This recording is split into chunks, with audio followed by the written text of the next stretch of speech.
Yo, aujourd'hui le vlog est très spécial, vraiment spécial. À la base, j'avais rien de prévu de spécial aujourd'hui. Tu connais bon ma routine matinale, je suis resté dans mon lit assez tard, j'ai regardé une conférence sur YouTube.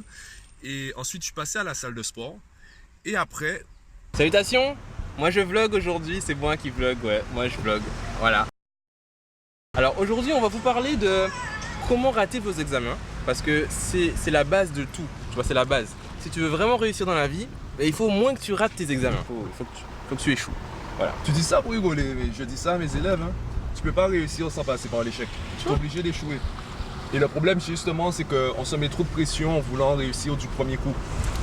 Donc il vaut mieux échouer à la maison, faire des petits trucs, avoir plein de zéros. Comme ça, quand tu arrives en évaluation le jour J, eh bien tu as déjà d'expérience.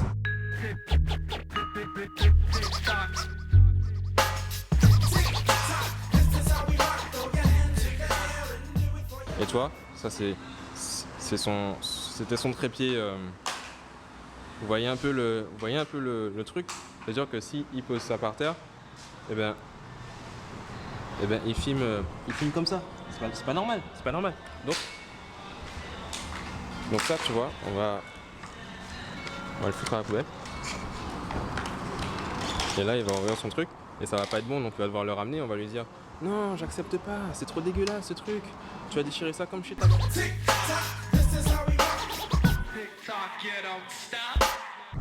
On dirait deux amateurs qui ont jamais tenu une caméra devant leur figure alors qu'ils sont toute la journée sur internet et ça fait très amateur, mais c'est comme ça qu'on apprend, d'accord? Moi j'ai jamais tenu un appareil comme ça aussi loin de ma figure déjà, et avec un micro, un vrai micro. Du coup le programme de la journée, c'est que bon, je me suis fait kidnapper déjà, j'avais prévu d'autres trucs, mais voilà, donc on est passé à la Fnac. Le mytho. Je suis arrivé chez toi, t'étais en caleçon, tu faisais rien. Je travaille mon cerveau, tu vois, j'ai pas besoin de faire grand chose pour faire quelque chose. Voilà. Et d'ailleurs, il y a un truc que j'ai vu dans la vidéo de ce matin, la conférence. Il parlait de la fameuse philanthropie, le côté, l'impact qu'on a sur les gens, aider la société, tout ça. Il expliquait que c'est pas l'argument premier. On est obligé d'être égoïste parce que si tu le fais pas pour toi-même, d'ailleurs je pense l'avoir dit dans un podcast ou un vlog, si tu le fais pas pour toi-même, au bout d'un moment tu vas abandonner. Justement le piège, c'est qu'on écoute les marketeurs qui font uniquement ce qui fonctionne, ils font des choses parce qu'ils savent que les gens vont regarder. Et si tu restes à travailler pour les autres, ben tu seras forcément biaisé, pas biaisé, baisé en fait carrément, tu seras niqué parce que les gens vivent pour eux et toi tu vis pour les autres. Donc finalement, qui vit pour toi? Parce que les gens vivent pour eux. Parce que les gens vivent pour eux. Et toi, tu vis pour les autres. Donc finalement, qui vit pour toi? Qui te motive, qui te donne envie de continuer? Ben, il n'y a personne. Voilà. Donc les gars, soyez narcissiques, soyez égoïstes, faites pour vous. Faites juste en sorte que ça nuise pas, enfin, ça gêne pas les autres, quoi. Voilà. Tant que tu ne mets personne dans le caca, ben nage dans ton caca quand tu veux. Voilà, nage. Alors le titre de la vidéo du jour, ça sera nage dans ton caca, ok? Trois Voilà. petits points. Et vous allez cliquer et vous allez savoir de quoi ça parle. Et vous me verrez parce que je serai sur la capture comme ça, tu vois, je serai comme ça. Voilà. Bon, on est à la librairie Antillaise et il n'y a pas de nouveauté. Et du coup, ben, c'est nul. Et du coup, si vous pensez que c'est naturel pour moi de tenir un appareil photo dans un lieu public, eh ben, ça ne l'est pas. Voilà.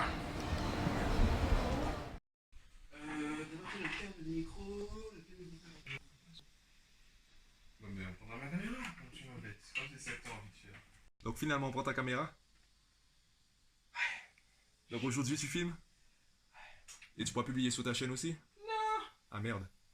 Bon, ce sera une prochaine fois. Donc là, c'est le professionnel comparé à l'amateur. Voilà. Moi, je prends mon téléphone, je filme. D'accord? Voilà, lui, faut qu'il écoute la sortie audio avec son casque pour vérifier la qualité du son. Faut qu'il vérifie le champ parce qu'il a un appareil tellement sophistiqué que ben, le champ est très réduit. Donc là, on a le professionnel qui publie une vidéo tous les 3 mois. Et en face, on a un amateur qui publie une vidéo tous les jours. Voilà. Voilà. Ouais, bon, du coup, on est chez le Marco Jaune puisque on a fini ce qu'on avait à faire. Hein. Bienvenue dans mon bordel. Ouais, c'est un vlog du coup complètement improvisé, donc on sait même pas de quoi on va parler, de quoi on pourrait parler.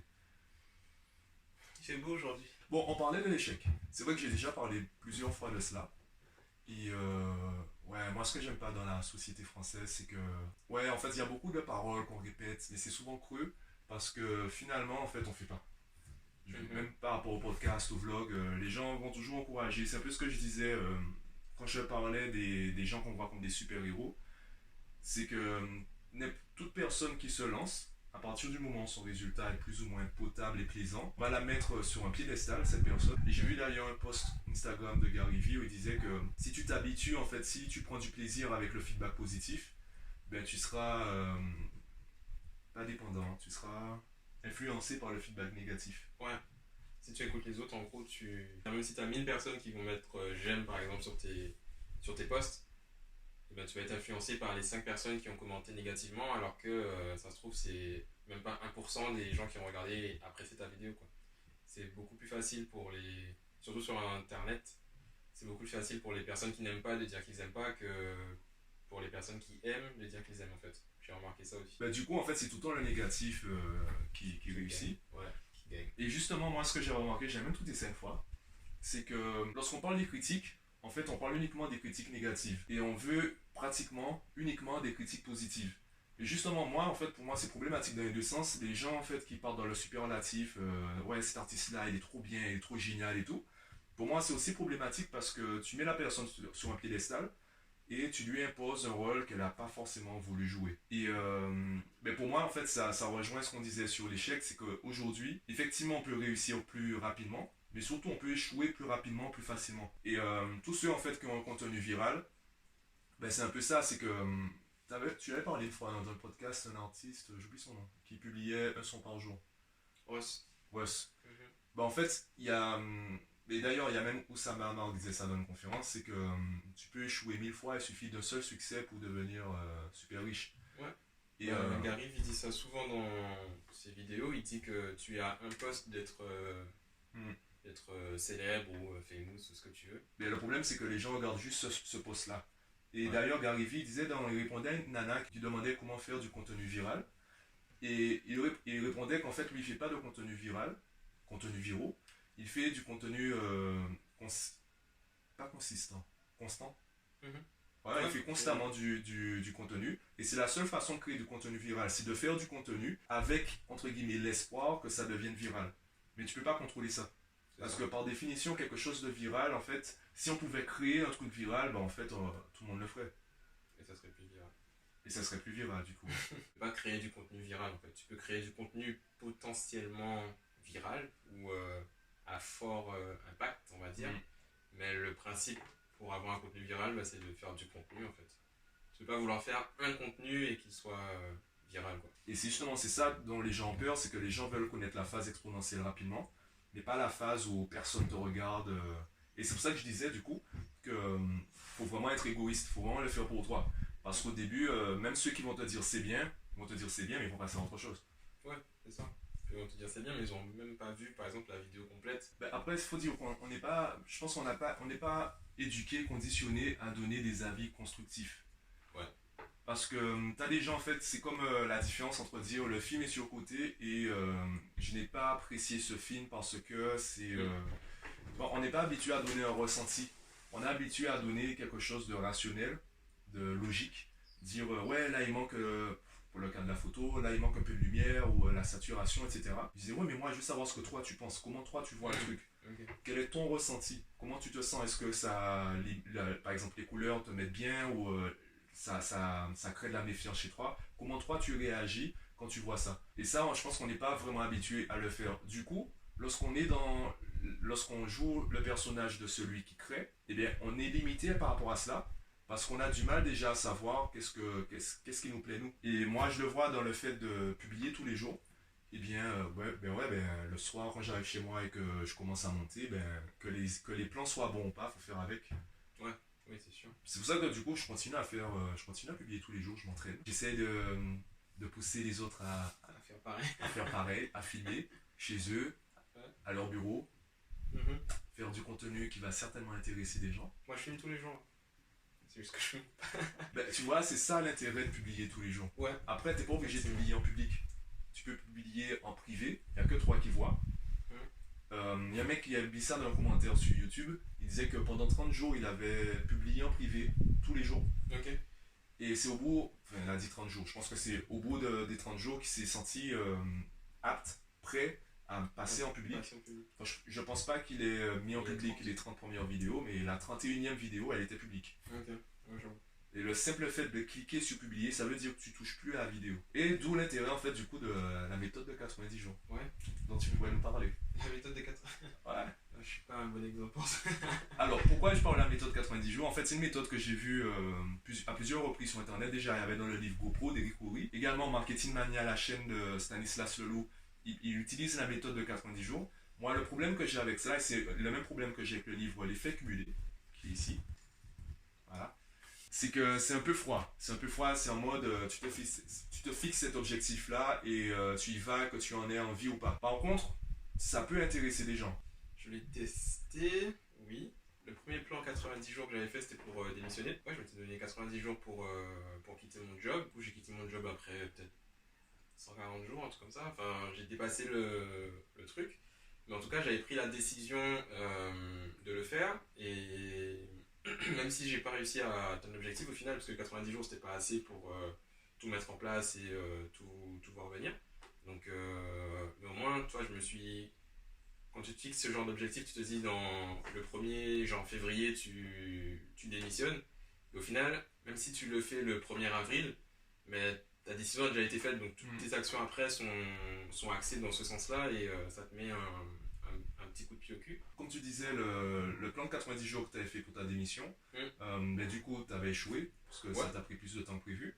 Et justement, le problème, c'est que la plupart des personnes, même je le vois avec mes élèves ou les personnes avec qui je discute de coaching et autres, le fait que tu aies raté ça, il y a des gens qui se disent « Ouais, mais moi, je ne vais pas pouvoir tenir 90 jours, je vais échouer. » Et justement, le problème de l'échec, c'est qu'on oublie que lorsqu'on dit qu'un échec, c'est une expérience, on en tire quelque chose, c'est parce qu'on n'est pas habitué à se corriger, on n'est pas habitué à en tirer une leçon.